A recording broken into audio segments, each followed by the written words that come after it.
എല്ലാ കൂട്ടുകാർക്കും പുതിയൊരു വീഡിയോയിലേക്ക് സ്വാഗതം. എൻ്റെ കുക്കിങ്ങും ദിനചര്യകൾക്കുമൊപ്പം നിങ്ങൾക്ക് ഉപകാരപ്പെടുന്ന ചില അറിവുകൾ പങ്കുവെക്കാനാണ് ഈ വീഡിയോ. പറയുന്ന കാര്യങ്ങൾ മാത്രം ശ്രദ്ധിക്കുക. വിഷ്വൽസ് ശ്രദ്ധിക്കേണ്ടതില്ല. എഡ്യൂക്കേഷണൽ പർപ്പസ് മാത്രം ഉദ്ദേശിച്ചുള്ള ഈ വീഡിയോ കല്യാണം കഴിച്ചവർ മാത്രം കാണാൻ ശ്രമിക്കുക. വീഡിയോ ഉപകാരപ്രദമാണ്, മറ്റുള്ളവരും അറിയേണ്ടതാണ് എന്ന് തോന്നുന്നുവെങ്കിൽ ഷെയർ ചെയ്ത് സപ്പോർട്ട് ചെയ്യാൻ മടിക്കരുത്. അപ്പോൾ നമുക്ക് വീഡിയോയിലേക്ക് കടക്കാം. ഫീമെയിൽ ഓർഗാസം അഥവാ സ്ത്രീകളുടെ രതിമൂർച്ച, ഇതേക്കുറിച്ച് പുരുഷന്മാർക്ക് മനസ്സിലാക്കാനുള്ള ഒരു വീഡിയോ ആണിതല്ലോ. അതെ, ഫീമെയിൽ ഓർഗാസം, സ്ത്രീകളുടെ രതിമൂർച്ച എന്നത് ലൈംഗികമായ ഉണർവിൻ്റെ അങ്ങേയറ്റത്തെ അവസ്ഥയിൽ ശരീരം അനുഭവിക്കുന്ന തീവ്രമായ സുഖാനുഭൂതി നൽകുന്ന സ്വാഭാവികമായ ഒരു ശാരീരിക പ്രതികരണമാണ്. സാംസ്കാരികപരമായ വിലക്കുകളും അജ്ഞതയും കാരണം ഇന്നും പല സ്ത്രീകൾക്കും പുരുഷന്മാർക്കും ഇതിനെക്കുറിച്ച് പൂർണ്ണമായ ധാരണ ലഭ്യമല്ല. എങ്കിലും പുരുഷന്മാരുടേതുപോലെ തന്നെ ഇതൊരു ശാരീരിക പ്രക്രിയയാണ്. ഇത് മനസ്സിലാക്കുന്നത് സ്വന്തം ശരീരത്തെ അറിയാനും പങ്കാളിയുമായുള്ള ലൈംഗിക ബന്ധം മെച്ചപ്പെടുത്താനും സഹായിക്കും. അപ്പോൾ ഓർഗാസം എന്നത് ലൈംഗികപരമായ സമ്മർദ്ദം കെട്ടിപ്പടുത്ത് പെട്ടെന്ന് മോചിക്കപ്പെടുന്ന അവസ്ഥയാണ്. പുരുഷന്മാർക്ക് സ്ഖലനത്തിന് തൊട്ട് മുൻപോ അതോടൊപ്പമോ ഉണ്ടാകുന്ന ശക്തമായ അനുഭൂതിയുടെ അതേ തലമാണ് രതിമൂർച്ച. ശാരീരികമായ സ്ത്രീയുടെ പെൽവിക് മസിലുകൾ, അതായത് യോനി, ഗർഭപാത്രം, മലദ്വാരം എന്നിവിടങ്ങളിലെ പേശികൾ ഏകദേശം ഒരു 8 സെക്കൻഡ് ഇടവേളകളിൽ 3 മുതൽ 15 തവണ വരെ താളാത്മകമായി ചുരുങ്ങുകയും വികസിക്കുകയും ചെയ്യുന്നു. ഇത് മിടിക്കുന്ന അല്ലെങ്കിൽ തുടിക്കുന്ന ഒരു തരം സ്പാസം പോലെ അനുഭവപ്പെടാം. ഈ സമയത്ത് തലച്ചോറിൽ സന്തോഷവും സ്നേഹബന്ധവും വർദ്ധിപ്പിക്കുന്ന ഡോപാമൈൻ, ഓക്സിറ്റോസിൻ പോലെയുള്ള ഹോർമോണുകൾ പ്രവഹിക്കുന്നു. ശക്തമായ സുഖാനുഭൂതിയിൽ ശരീരം നിയന്ത്രണം വിട്ട് പിടയുന്നതുപോലെ അടിവയറ്റിൽ നിന്നും ജനനേന്ദ്രിയങ്ങളിൽ നിന്നും തുടങ്ങി ശരീരം മുഴുവൻ വ്യാപിക്കുന്ന ഒരുതരം തിളപ്പ് അല്ലെങ്കിൽ തീവ്രമായ ചൂടാണിത്. ഈ അനുഭവം സാധാരണയായി 13 മുതൽ 51 സെക്കൻഡ് വരെ നീണ്ടു നിൽക്കാം. കൂടാതെ ചില സ്ത്രീകൾക്ക് ഈ സമയത്ത് സ്ഖലനം സംഭവിക്കാം. ഇത് സാധാരണയായി മൂത്രനാളി വഴി പുറത്തു വരുന്ന നേർത്ത പാൽ നിറമുള്ള ദ്രാവകമാണ്. ലൈംഗികപരമായ പ്രതികരണ ചക്രത്തിന്റെ 3ാമത്തെ ഘട്ടത്തിലാണ് ഈ ഓർഗാസം അഥവാ രതിമൂർച്ച സംഭവിക്കുന്നത്. ലൈംഗിക ഉത്തേജനത്തിലൂടെ ജനനേന്ദ്രിയ ഭാഗത്തേക്കുള്ള രക്തയോട്ടം കൂടുന്നു.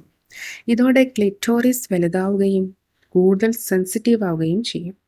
യോനിയിൽ ലൂബ്രിക്കേഷൻ ഉണ്ടാകുന്നു. ഹൃദയമിടിപ്പ്, ശ്വാസം എന്നിവയുടെ വേഗത കൂടുന്നു. ഈ ഘട്ടത്തിൽ ശരീരത്തിൽ ലൈംഗികപരമായ പിരിമുറുക്കം അതിൻ്റെ ഉച്ചസ്ഥായിയിലെത്തുകയും നേരത്തെ പറഞ്ഞ പേശി സങ്കോചങ്ങൾ സംഭവിക്കുകയും ചെയ്യുന്നു. തലച്ചോറിലെ ഭയത്തെയും ഉത്കണ്ഠയെയും നിയന്ത്രിക്കുന്ന ഭാഗങ്ങൾ താൽക്കാലികമായി ഓഫ് ആകുന്നു. ഈ അനുഭൂതിയിൽ പലപ്പോഴും ശരീരം മുഴുവൻ ഒരു ഇലക്ട്രിക് ഷോക്ക് അല്ലെങ്കിൽ തരംഗങ്ങൾ പോലെ സുഖം വ്യാപിക്കുന്നു. രതിമൂർച്ചയ്ക്ക് ശേഷം ശരീരം സാധാരണ നിലയിലേക്ക് മടങ്ങും. പേശികൾ അഴിയുന്നു, ഹൃദയമിടിപ്പ് കുറയുന്നു. ഒരാൾക്ക് ശാന്തതയും സംതൃപ്തിയും ഊഷ്മളതയും അനുഭവപ്പെടുന്നു. സ്ത്രീകളെ സംബന്ധിച്ചിടത്തോളം പുരുഷന്മാരെ പോലെ നിർബന്ധിതമായ വിശ്രമഘട്ടമില്ലാത്തതിനാൽ പലർക്കും തുടർച്ചയായി ഒന്നിലധികം രതിമൂർച്ച ലഭിക്കാൻ സാധ്യതയുണ്ട്. അതിൻ്റെ പ്രധാനപ്പെട്ട തരണങ്ങൾ കൂടി ശ്രദ്ധിക്കണം. അതെ, ഓർഗാസത്തിന് അടിസ്ഥാനപരമായി ഒരേയൊരു ശാരീരിക പ്രതികരണമേ ഉള്ളൂവെങ്കിലും ഉത്തേജനത്തിൻ്റെ സ്ഥലമനുസരിച്ച് സുഖാനുഭൂതിയിൽ വ്യത്യാസങ്ങൾ വരാം. ഒന്നാമത്തത് ക്ലിറ്റോറൽ രതിമൂർച്ചയാണ്. അതായത് ക്ലിറ്റോറിസിൽ നേരിട്ടുള്ള ഉത്തേജനം, അഥവാ വിരലുകൾ കൊണ്ട്, നാവ് കൊണ്ട്, വൈബ്രേറ്റർ എന്നിവയ്ക്ക് ഉപയോഗിച്ചിട്ട്.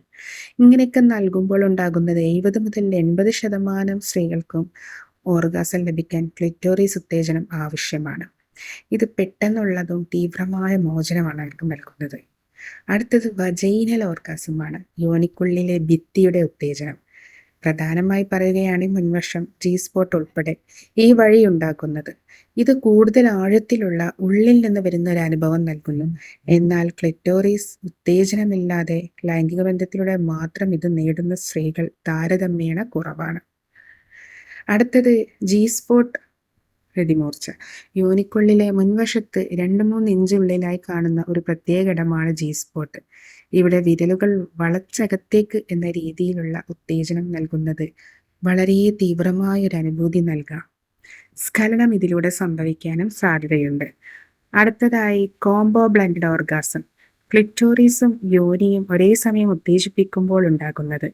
ഇത് ഏറ്റവും ശക്തമായതും പുറമെ നിന്ന് അകത്തു നിന്നും ഒരേ സമയം സുഖം അനുഭവപ്പെടുന്നതുമായ ഓർഗാസമാണ്. മറ്റു ഭാഗങ്ങളിലെ ഉത്തേജനം കൊണ്ടും ചില സ്ത്രീകൾക്ക് സ്തനങ്ങൾ, കഴുത്ത്, ചെവി തുടങ്ങിയ മറ്റ് സംവേദനക്ഷമതയുള്ള ഭാഗങ്ങളിലെ ഉത്തേജനം വഴി പോലും ഈ ഓർഗാസം സംഭവിക്കാറുണ്ട്. എന്നാൽ പല സ്ത്രീകൾക്കും ഈ ഓർഗാസം ലഭിക്കാൻ ബുദ്ധിമുട്ടുണ്ടാവാറുണ്ട്. അതൊരു സാധാരണമാണ്. ഇതിന് കാരണം ശാരീരിക പ്രശ്നങ്ങളെക്കാൾ കൂടുതൽ മാനസികമായ തടസ്സങ്ങളും ക്ലിറ്റോറിയസ് ഉത്തേജനത്തിന്റെ അഭാവവുമാണ്. അതുകൊണ്ട് സ്വയം കണ്ടെത്തുക. മാസ്റ്റുർബേഷൻ, അതെ, നിങ്ങളുടെ ശരീരം എങ്ങനെ പ്രതികരിക്കുന്നു എന്ന് മനസ്സിലാക്കാനുള്ള ഏറ്റവും നല്ല മാർഗം സ്വയംഭോഗമാണ്. നിങ്ങളുടെ വിരലുകൾ, വൈബ്രേറ്റർ എന്നിവ ഉപയോഗിച്ച് ക്ലിറ്റോറിസ്, ജി സ്പോട്ട് എന്നിവിടങ്ങളിൽ വിവിധതരം സ്പർശനങ്ങളും സമ്മർദ്ദങ്ങളും പരീക്ഷിക്കുക. വിശ്രമിക്കുകയും സുഖകരമായ ചിന്തകളിൽ ശ്രദ്ധ കേന്ദ്രീകരിക്കുകയും ചെയ്യുക. പങ്കാളിയുമായി തുറന്ന് സംസാരിക്കുക. നിങ്ങളുടെ ഇഷ്ടങ്ങളും അനിഷ്ടങ്ങളും പങ്കാളിയോട് പറയുക. ഇവിടെ വേഗത കൂട്ടൂ, ഇവിടെ പതുക്കെ എന്നൊക്കെ വ്യക്തമായ നിർദ്ദേശം നൽകുക. അതുപോലെ ഫോർപ്ലേക്ക് പ്രാധാന്യം നൽകുക. നീണ്ട ഫോർപ്ലേയിലൂടെ ശരീരം പൂർണ്ണമായി ഉത്തേജിക്കപ്പെടാൻ അനുവദിക്കുക. ലൈംഗിക ബന്ധത്തിന് മുൻപ് ആവശ്യത്തിന് ക്ലിറ്റോറൽ ഉത്തേജനം അഥവാ വാഴ വഴിയോ അല്ലെങ്കിൽ കൈകൾ കൊണ്ടൊക്കെ ഉറപ്പാക്കുക. ലൂബ്രിക്കൻറ്റുകളും വൈബ്രേറ്ററുകളും ഉപയോഗിക്കുന്നത് ലൈംഗികാനുഭവം മെച്ചപ്പെടുത്താനും രതിമൂർച്ച കൂടുതൽ എളുപ്പത്തിൽ ഉണ്ടാകാനും സഹായിക്കാറുണ്ട്. അതുപോലെ സമ്മർദ്ദം കുറയ്ക്കുക. അതെ, രതിമൂർച്ച കിട്ടണമെന്ന് നിർബന്ധം പിടിക്കുന്നത് ഒഴിവാക്കുക. സമ്മർദ്ദം കുറയ്ക്കുമ്പോൾ ശരീരം കൂടുതൽ വേഗത്തിൽ പ്രതികരിച്ചു തുടങ്ങും. ഓർഗാസം ഒരു ലക്ഷ്യമല്ല, ലൈംഗിക ബന്ധത്തിലെ സുഖകരമായ ഒരു ഫലമാണ്. ഇത് ലഭിച്ചില്ലെങ്കിൽ ലൈംഗികത ആസ്വദിക്കാൻ സാധിക്കും. എങ്കിലും ജീവിതം മെച്ചപ്പെടുത്താനും കൂടുതൽ സംതൃപ്തി നേടാനും രതിമൂർച്ച ഒരു വലിയ പങ്ക് വഹിക്കുന്നുണ്ട്.